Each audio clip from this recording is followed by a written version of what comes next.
فرمایا مومنوں کے بارے میں کہ یامرون بالمعروف ہے، مومن نیکی کا حکم کرتے ہیں، اور منافقوں کے بارے میں فرمایا یامرون بالمنکر ہے، منافق جو ہیں یہ گناہ کا حکم دیتے ہیں۔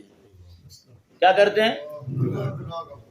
گناہ کا حکم دیتے ہیں۔ اور مومن کے بارے میں فرمایا وینہون عن المنکر ہے، مومن گناہ کو دیکھ کے گناہ کو مٹاتا ہے، گناہ کو مٹاتا ہے، مٹانے کی کوشش کرتا ہے۔ تو اس وقت سب سے بڑا گناہ جو ہے وہ کفر کی حکومت کا پوری دنیا پر قائم ہونا ہے، اور سب سے بڑی سنت جو چھوٹی ہم سے وہ حضور علیہ السلام کی خلافت جو ہے کہ نظام خلافت راشدہ جو ہے وہ ہم سے چھوٹ گیا۔ یہ بہت بڑی سنت ہے جو ہم سے ترک ہو چکی ہے۔